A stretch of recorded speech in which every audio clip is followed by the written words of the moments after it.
वो जाहिलों की जो जमात है, वो जाहिलों की जमात को ये लगता है कि हम मुंह से पैदा हुए हैं इसलिए हम ही बड़े और बाकी सब हमारे नीचे है, हमारे गुलाम है। तो ये जो जाहिलों की जमात के लोग हैं ये लगातार ऐसा करते हैं। तजिया कर देना हुआ तो ब्राह्मणों ने कहा हम हिंदू नहीं, मुगलों का महल घेर लिया कहा हम हिंदू नहीं है। दयानंद सरस्वती ब्राह्मणों के बड़े नेता थे, उन्होंने कहा कि हिंदू गाली है और हमारी है, हम हिंदू नहीं है। और कुछ लोग जो हमारे जेंटलमैन लोग हैं, वो जेंटलमैन लोगों की आत्माएं भटक रही है। कैसे विधानसभा में पहुंचा जाए, कौन सी शरीर में घुस के पहुंच जाए, कैसे लोकसभा में पहुंचा जाए, कैसे राज्यसभा में पहुंचा जाए। तो जो जेंटलमैन लोग हैं वो जेंटलमैन लोग कह रहे हैं अब देश का कल्याण तो राहुल के हाथ में। किसी को शूद्र बनाया है, किसी को अछूत बनाया है, किसी को जंगलों में रहने के लिए मजबूर किया है, किसी को कहा इसका मुंह देखने से पाप लगता है, किसी को कहा इसकी परछाई पड़ने से पाप लगता है, किसी को कहा इसका छुआ नहीं खाना चाहिए, किसी को कहा इसका बनाया नहीं खाना चाहिए। तो हमने तो किसी के साथ अच्छा किया नहीं है, तो इनसे वोट कैसे ले पाएंगे हम। ये बड़ा संकट ब्राह्मणों के सामने खड़ा हो गया। इसलिए गोलमेज सम्मेलन में जब बाबा साहब अम्बेडकर वोट के अधिकार की लड़ाई लड़ रहे थे तो ये लोग बाबा साहब अम्बेडकर का विरोध कर रहे थे और ये कह रहे थे कि केवल पढ़े लिखे लोगों को ही वोट का अधिकार होना चाहिए, केवल इनकम टैक्स देने वाले लोगों को ही वोट का अधिकार होना चाहिए। लेकिन बाबा साहब अम्बेडकर कह रहे थे कि हमारे लोग हजारों साल से उनको पढ़ने से रोका गया है, धर्म रखने से रोका गया है, तो इसके आधार पर वोट का अधिकार नहीं मिलेगा। हमारे लोग बालिग हो जाए, एडल्ट हो जाए, इसी से वोट का अधिकार उनको मिल जाना चाहिए। और बाबा साहब अम्बेडकर की कोशिशों की वजह से हमारे लोगों को वोट का अधिकार मिला। और बाबा साहब अम्बेडकर की तर्कों से अंग्रेज इतना ज्यादा प्रभावित हुए कि जब लंदन में एडल्ट फ्रेंचाइज के लिए कमेटी बनाई तो उस कमेटी में बाबा साहब डॉक्टर अम्बेडकर को स्पेशलिस्ट के तौर पर लंदन की कमेटी में भी रखने का काम अंग्रेजों ने किया। क्यों रखा? क्योंकि अंग्रेज जातिवाद नहीं मानते। यहाँ तो हम रोज सुनते हैं, यहाँ बाबा साहब की प्रतिमा लगने वाली थी तो रोक दिया, विरोध हो रहा है, वहां क्षतिग्रस्त कर दिया गया, वहां तोड़ा गया, ऐसा लगातार सुनते। क्योंकि यहाँ एक जाहिलों की जमात है। और जाहिलों की जो जमात है वो जाहिलों की जमात को यह लगता है कि हम मुंह से पैदा हुए हैं इसलिए हम ही बड़े और बाकी सब हमारे नीचे है, हमारे गुलाम है। तो ये जो जाहिलों की जमात के लोग हैं ये लगातार ऐसा करते हैं। तो जब वोट का अधिकार मिल गया तो इनके खतरे की घंटी बजी कि अब क्या किया जाए, अब कैसे वोट लिया जाए।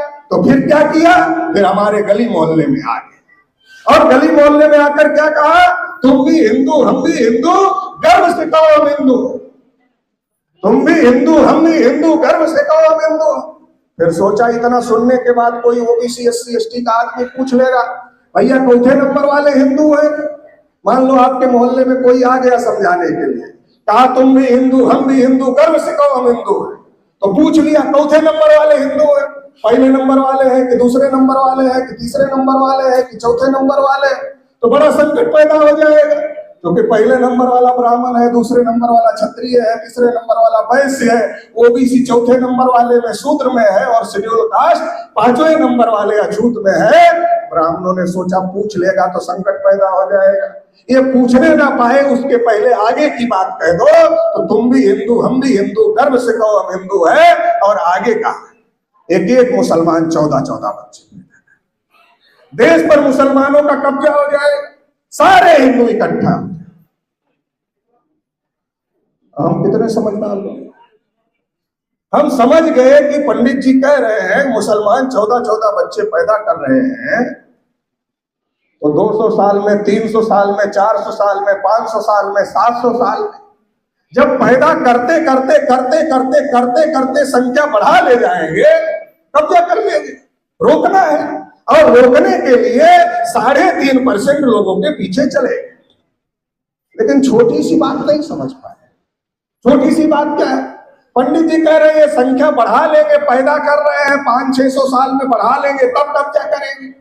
अब छोटी सी बात क्या है, ओबीसी 52% है, मंडल कमीशन के अनुसार नहीं तो 60 से 65% है अगर आज की तारीख में गिनती हो। शेड्यूल कास्ट 15% है, शेड्यूल ट्राइब 7.5% है, और इनके साथ अगर माइनॉरिटी को मिला दिया जाए कि 90% से ज्यादा हो जाए, तो हम तो आज ही ज्यादा संख्या में है, तो हम क्यों कब्जा नहीं कर लेते? ये छोटी सी बात नहीं समझ पाए और 3.5% लोगों के पीछे जाकर खड़े हो गए और वो लोग शासक बन गए और हम लोगों को सारे अधिकारों से वंचित करने का काम करते हैं। एक और बात, जब जजिया कर देना हुआ तो ब्राह्मणों ने कहा हम हिंदू नहीं, मुगलों का महल घेर लिया, कहा हम हिंदू नहीं है। दयानंद सरस्वती ब्राह्मणों के बड़े नेता थे, उन्होंने कहा कि हिंदू गाली है और हमारे हैं, हम हिंदू नहीं है। और एक बात, हम लोग इतिहास की किताब पढ़ते हैं तो इतिहास की किताब में पढ़ाया जाता है कि सिंधु से हिंदू बना। अगर सिंधु से हिंदू बना, सा का उच्चारण हा होने की वजह से हिंदू बना, तो सिंधु सभ्यता तो हमारे पूर्वजों की थी। सिंधु सभ्यता में ब्राह्मण तो दूर दूर तक कहीं थे ही नहीं, तो ब्राह्मण हिंदू कैसे हो गए? वो आज हमारे गली मोहल्ले में आकर घूम रहे हैं और हमको बता रहे हैं। तो हमें इस बात को समझने की जरूरत है कि हमको मूर्ख बनाया जा रहा है, हमको बेवकूफ बनाया जा रहा है। केवल हमारे हक अधिकार की लड़ाई हम ना लड़े, इसके लिए हमें हिंदू के नाम पर मोबिलाइज करने का काम किया जा रहा है। जब मंडल कमीशन लागू हुआ, तो मंडल कमीशन जब लागू हुआ तो बीजेपी के भी जो नेता थे वो भी उछल गए, ओबीसी के लोग, कि मंडल कमीशन, अरे अधिकार मिलेगा तो किसको खुशी नहीं होगी? जो बीजेपी में थे, आरएसएस में भी थे, उनको खुशी हुई कि मंडल कमीशन लागू हो गया, वो भी उछलने लगे, वो भी नाचने कूदने लगे। तो आरएसएस बीजेपी के लोगों ने सोचा कि जब पार्टी के ओबीसी नेताओं की ये हाल है तो समाज के ओबीसी के लोग कितना उछलेंगे, इनको अधिकार मिल गया। कहा उन तक जानकारी ही जाना नहीं चाहिए। इसके लिए उन लोगों ने सोचा कि ओबीसी राम भक्त है, इसलिए राम के नाम पर आंदोलन चलाया जाए और आडवाणी के नेतृत्व में राम लला हम आएंगे, मंदिर वही बनाएंगे, चलाया गया। और 6 दिसंबर 1992 को बाबरी मस्जिद गिरा दी। कौन नेता था उस समय? विनय कटियार, यही अयोध्या में रहते, विनय कटियार, कल्याण सिंह, उमा भारती, परवीन तोगड़िया, रितंबरा, ये कौन लोग थे? ओबीसी के लोग, बहुत बड़े बड़े चेहरे थे। आज का पता है किसी का? टीवी पर कभी इंटरव्यू आता है, कभी दिखाई देते? कहां गए? मंडल कमीशन की लड़ाई को दबाने के लिए और ओबीसी के साथ धोखाधड़ी करने के लिए ये कमंडल का मामला खड़ा किया गया, मंदिर और मस्जिद का मामला खड़ा किया गया। 16 नवंबर 1992 को मंडल कमीशन का फैसला आया, 52 को 27 मिला, 27 में क्रिमिनल लगा दिया। मंडल की केवल एक सिफारिश लागू हुई और इस बात को आज तक ओबीसी को पता नहीं। हम तो ओबीसी को रोज पूछते, मंडल कमीशन की रिपोर्ट पढ़ा क्या? तो हमारा चेहरा ऐसे देखते हैं जैसे हमने कोई बहुत बड़ा सवाल पूछ लिया। तो हम जान जाते हैं चेहरा देख करके देख रहे हैं, इसका मतलब कठिन सवाल लग रहा है। तो हम कहते हैं देखा क्या मंडल कमीशन की रिपोर्ट? तो भी वैसे ही देखते हैं। तो ना पढ़ा है ना देखा है। क्यों नहीं पढ़ा, क्यों नहीं देखा? क्योंकि जब पढ़ने और देखने का वक्त था तो बाबरी मस्जिद गिराने अयोध्या चले आए थे। इसकी वजह से न पढ़ा और न देखा, क्योंकि ये मामला गरम कर दिया गया। तो क्या मिला? हम लोग तो तब से कह रहे थे कि चलो मंदिर बन जाएगा तो घंटा बजाने के लिए आपको रखा जाएगा। तो लोग कहते थे ये लोग तो विरोधी लोग हैं, ऐसे ही बोलते रहते हैं। भला ऐसे कैसे हो सकता है? हमारे बड़े नेता कल्याण सिंह है, उमा भारती है, परवीन तोगड़िया है, रितंबरा है, विनय कटियार है, इतने बड़े बड़े नेता हैं। तो भला इतने बड़े बड़े नेता को ट्रस्ट में क्यों नहीं रखा जाएगा? बिल्कुल रखा जाएगा, लोगों को यकीन था। लेकिन जब ट्रस्ट बना, एक भी ओबीसी को नहीं रखा। खाने में जितना चटनी अचार होता है छोटा सा, उतना भी नहीं रखा है। अगर उतना भी रख लेते तो भी कहने को हो जाता कि इतना रखा है। विनय कटियार का इंटरव्यू हुआ है, विनय कटियार का एक चैनल ने इंटरव्यू किया जब ये मंदिर का निर्माण चल रहा था। पूछा आपको मंदिर बनवाने में कोई जिम्मेदारी मिली है क्या? कहा हमें तो कोई जिम्मेदारी नहीं मिली है। कहा उधर जाते आते हैं कि नहीं जाते? कहा कभी कभी टहलने के लिए चले जाते हैं। तो कहा मंदिर में उद्घाटन का निमंत्रण आपको आया है, आपको तो बड़ी विशिष्ट जगह मिली होगी। कहा नहीं, निमंत्रण आया है। तो कहा आप जाएंगे क्या? तो कहा आप कह रहे हैं तो चले जाएंगे। मतलब कोई पूछ नहीं रहा है, जाना है तो चले जाएंगे। तो ये इस हालत में लाकर खड़ा कर दिया। तो ये बात समझने की जरूरत है कि देश में पिछड़े वर्ग के लोगों को, SC ST OBC के लोगों को हिंदू के नाम पर मूर्ख बनाया जा रहा है ताकि आप अपने हक अधिकार की लड़ाई को न लड़ें। इसलिए इससे बाहर निकलने की जरूरत है। दूसरी जो महत्वपूर्ण बात है, वो दूसरी महत्वपूर्ण बात यह है कि इस देश में एक लंबे समय से जाति आधारित जनगणना और ओबीसी की जाति आधारित जनगणना की लड़ाई हम लोग माननीय वामन मेश्राम साहब के नेतृत्व में पूरे देश भर में लड़ रहे हैं। और इसका नतीजा ये हुआ कि जब हम लोग इस लड़ाई को शुरू किए थे तो हम लोग को समझ में ही नहीं आता था कि जनगणना का मामला क्या है, ये गिनती का मामला क्या है। तब वो लोग कहते रहते थे इससे जातिवाद फैलेगा, कांग्रेस वाले भी कहते थे जातिवाद फैलेगा, बीजेपी वाले भी कहते थे जातिवाद फैलेगा। लेकिन जब हम लोगों ने इसको विस्तार से लोगों को समझाने का काम किया, लोग समझ गए, तो ये नतीजा हो गया कि बड़े पैमाने पर लोग हमारे साथ में संगठित होने लगे। तो ब्राह्मणों ने सोचा कि वामन मेश्राम साहब के साथ ओबीसी खड़ा हो जाएगा तो देश में बड़ा परिवर्तन हो जाएगा। इसको रोकना पड़ेगा।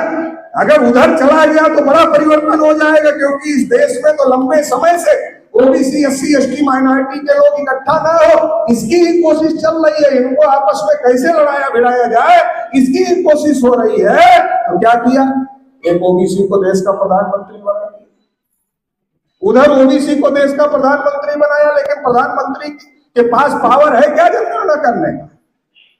आज तक नहीं किया। तीसरा कार्यकाल चल रहा है, आज तक नहीं किया। कठपुतली की नाच इसमें बहुत लोगों ने देखी होगी, जो पुराने लोग हैं। हम लोग छोटे छोटे थे तो उसका जमाना जा रहा था, चला गया। तो कठपुतली नाचते हुए दिखती थी, नचाने वाला नहीं दिखता था।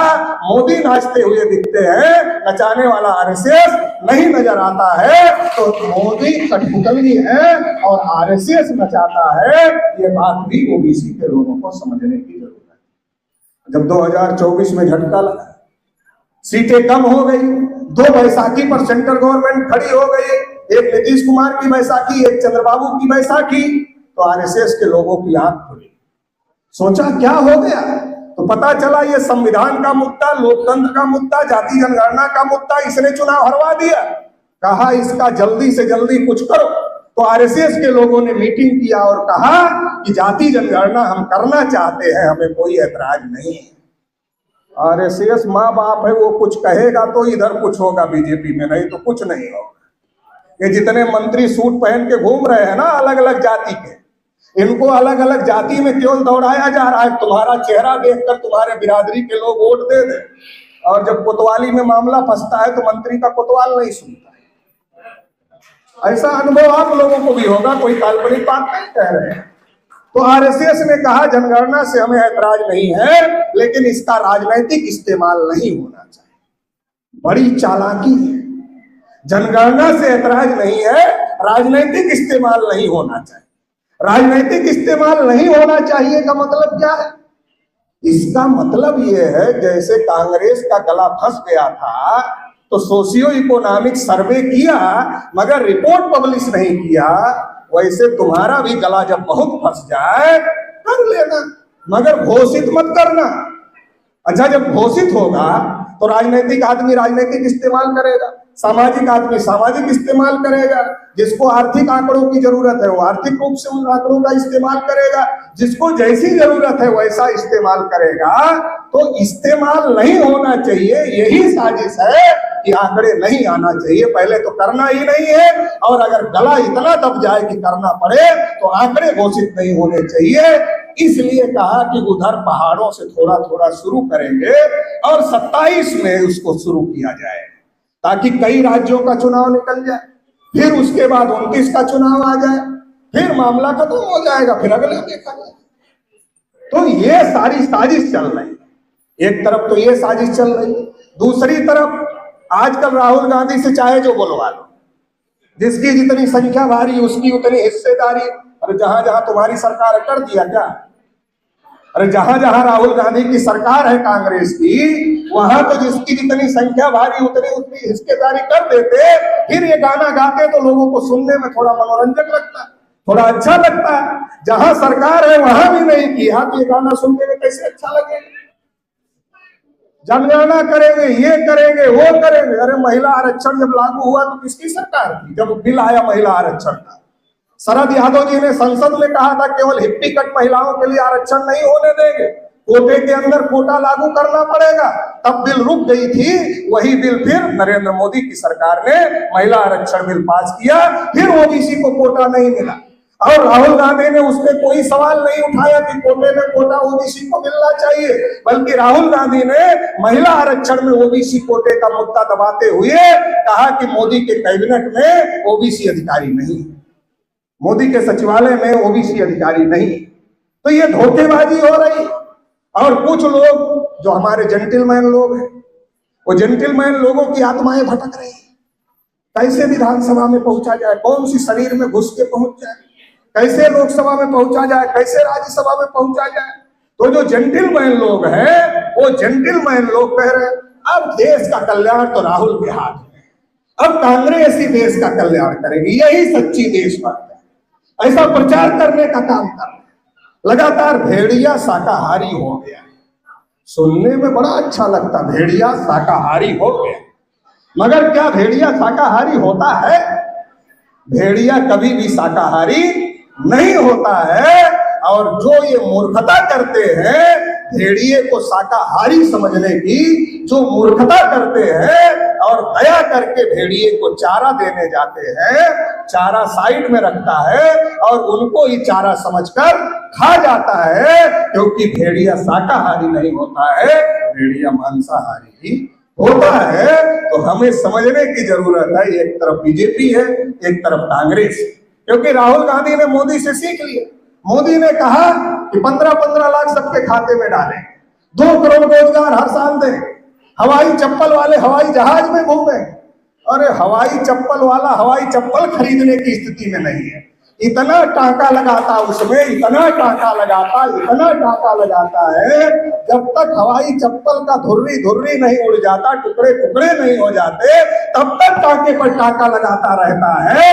आज हवाई चप्पल खरीदने की स्थिति नहीं है, सपना दिखा दिया हवाई जहाज में घूमे, किसानों की इनकम 2 गुनी हो जाएगी।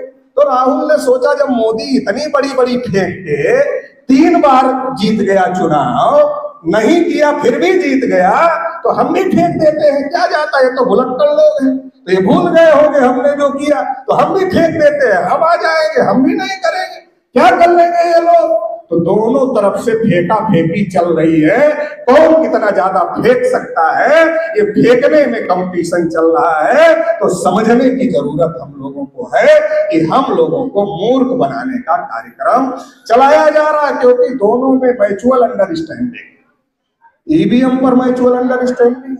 मेश्राम साहब ने आंदोलन चलाया, चुनाव आयोग चोरों का सरदार है, ईवीएम मशीन चोर है और चुनाव आयोग चोरों का सरदार है। तो राहुल गांधी ने क्या कहा, वोट चोर गद्दी चोर। हमारे लोग भी खुश हो गए, अरे बात तो राहुल गांधी कह रहा वोट चोर गद्दी चोर। अरे ये कहा कि ईवीएम से चोरी होती है, अरे ये तो बोलता कि ईवीएम हटाओ, ईवीएम रहेगा, वोटर लिस्ट मान लो 100% सही हो गई और ईवीएम रहेगा, तो ईवीएम के रहते वोट चोर गद्दी कैसे छोड़ेगा? अगर ईवीएम रहेगा तो वोट चोर गद्दी कैसे छोड़ेगा? तो इसका मतलब दोनों में म्यूचुअल अंडरस्टैंडिंग है और दोनों मिलकर म्यूचुअल एक बार 4 जूता वो लगाएगा तो हम लोग चिल्लाते हैं, और हम चिल्लाते हैं तो दूसरा कहता बहुत गलत कर रहा है, 4 जूता लगा दिया, बहुत गलत कर रहा है, इतना तो नहीं मारना चाहिए। हमको लगता है कि ये 4 जूता लगाने वाला खराब है और ये जो कह रहा बहुत गलत कर रहा है ये अच्छा है। तो अगले इलेक्शन में हम उसको वोट देते हैं, फिर वो आ जाता है, पहला वाला उसके पास जाता है, उसके कान में बोलता है आ गए अपनी वजह से आ गए कि हम 4 जूता इनको लगाए, इसकी वजह से आ गए। हम 4 लगाए इसलिए गुस्से में थे, और गुस्से में थे तुमको लेकर आए और तुम आ गए। तो एक बात का ध्यान रखना, 4 का 3 मत करना, 2 जूता बढ़ा देना।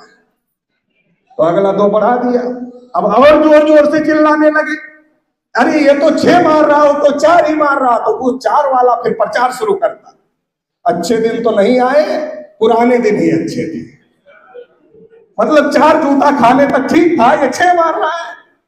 तो फिर हम लोग क्या करते, अगले इलेक्शन नहीं अब इसको हटाना है, फिर किसको लाना है, 4 जूता मारने वाले को लाना है। फिर 4 जूता वाले को ले आए, फिर ये 6 वाला गया उसके कान में, कहा तुमने कहा था 6 करने के लिए, इसलिए हमने किया, इसलिए तुम आ गए। अब की 6 का 5 मत कर देना, 2 और बढ़ा देना। तो हर बार हम सरकारें भी बदल रहे हैं, जूते भी बढ़ा रहे हैं, और इस बीच जब हमारा मूल्यवासी बहुजन समाज का कैंडिडेट जाता है, कहता भाई साहब हम भी खड़े हैं। क्यों खड़े हो गए? हमारा आदमी बहुत गुस्से में रहता, कहता क्यों खड़े हो गए? अरे तुम क्यों खड़े हो गए? तब उसको संविधान से लेना देना नहीं होता, वैसे कहता संविधान। और जब कोई आदमी खड़ा हो जाता, कहता तुम क्यों खड़े? संविधान ने उसको भी अधिकार दिया है खड़े होने का, तुम क्यों खड़े हो गए? तुम तो वोट काट लोगे। अरे साहब आपने ही कहा था कांग्रेस भी खराब है, बीजेपी भी खराब है, इसलिए हम वोट मांगने चले आए आपके यहाँ, हम भी खड़े हो गए, आपसे प्रभावित हो गए। नहीं, अभी हम बहुत गुस्से में हैं, अभी तुमको वोट नहीं देंगे, अभी हमको हराना है इसको, अगली बार आना। चलो बेचारा मायूस होकर चला गया, वोट नहीं पाया, मायूस होकर चला गया। फिर अगला इलेक्शन आया, फिर हाथ जोड़कर खड़ा हो गया, फिर हमारा आदमी अब अगली पार्टी से गुस्से में, कहा क्यों खड़े हो गए, वोट काट लोगे। कहा आपने ही कहा था अगली बार आना, इस बार नहीं देंगे। कहा इस बार हम और ज्यादा गुस्से में हैं, इस बार भी नहीं देंगे। यही चल रहा हमारा, और जब यही चलेगा तो आपका विकल्प कभी खड़ा नहीं होगा, और आप जूते के ऊपर जूता बढ़ाते रहिए, एक को हटाइए दूसरे को लाइए, दूसरे को हटाइए पहले को लाइए, ये आप करते रहिए, और आपका विकल्प कभी खड़ा नहीं होगा। तो ये बात समझने की जरूरत है। और इस देश के अंदर आखिरी बात कहकर, क्योंकि समय बहुत ज्यादा हो रहा है, आखिरी बात कहकर अपनी बात समाप्त कर देता। आखिरी बात ये कहना चाहता हूं, इस देश में 2 राष्ट्रीय लेवल की ताकत मजबूत है, एक बीजेपी और एक कांग्रेस। इस देश में तीसरी भी एक मजबूत ताकत है, और वो तीसरी मजबूत ताकत बामसेफ और भारत मुक्ति मोर्चा की जो ताकत है, वो तीसरी देश की सबसे मजबूत ताकत है। और अगर बहुजनों में बात किया जाए तो बहुजनों में ये पहले नंबर की सबसे मजबूत ताकत है। और अगर हम लोग चाहें, जो चलो गांव बूथ की ओर जो अभियान चलाने की बात की जा रही, अगर हम 15 लाख बूथों तक संगठन बना दें तो ये ताकत देश की पहले नंबर की ताकत बन सकती है। तो इसके लिए हम लोगों को काम करना होगा। हम लोगों को यहाँ कहा जाता है कि कर भैया बल आप लोग छोड़ पर आई आस। अभी हमारे लोग दूसरे से आस लगाए, वो पार्टी वाला तो थोड़ा ऐसे वामन मेश्राम साहब जैसे बोल रहा है तो उसको वोट दे दे, वामन मेश्राम को क्यों दे? नहीं, वो भी तो थोड़ा वामन मेश्राम जैसे ही बोल रहा है, उसको दे दे, इनको क्यों दे? नहीं, वो भी तो थोड़ा, आपको पता नहीं है कि वामन मेश्राम की बोली इसीलिए बोली जा रही है ताकि आप भ्रमित होकर वामन मेश्राम के साथ ना खड़े हो और आपको मूर्ख बनाकर आपका वोट लिया जाए और आपकी ताकत देश में ना खड़ी हो, तो आपके हक अधिकार समाप्त कर दिए जाएं। इसलिए अब जरूरत है कि देश में हमें अपनी ताकत निर्माण करने की जरूरत है, और इसके लिए जितने लोग आए हैं ये कम नहीं है। हमें बोरे भर सड़े हुए अनाज की जरूरत नहीं है, कोई गाड़ी घोड़ा लगाकर आए हुए लोग नहीं, ये स्वप्रेरणा से आए हुए लोग हैं। मुट्ठी भर सड़े हुए अनाज की जरूरत, बोरे भर सड़े हुए अनाज की जरूरत नहीं है, मुट्ठी भर अंकुरित होने वाले अनाज की जरूरत है। और वो अंकुरित होने वाले अनाज आज यहाँ इकट्ठा हुए हैं। यहाँ से जाने के बाद अपने जिले का जितनी विधानसभा है उनकी बूथ लिस्ट निकालिए, कार्यकर्ताओं के साथ बैठिए, प्लान बनाइए और एक एक बूथ पर जाने का अभियान शुरू करिए। आने वाले 1 साल के अंदर हम लोग इस देश में और उत्तर प्रदेश के अंदर बहुत बड़ी ताकत का निर्माण करने में कामयाब हो जाएंगे। तो इसके लिए आप लोग कोशिश करेंगे।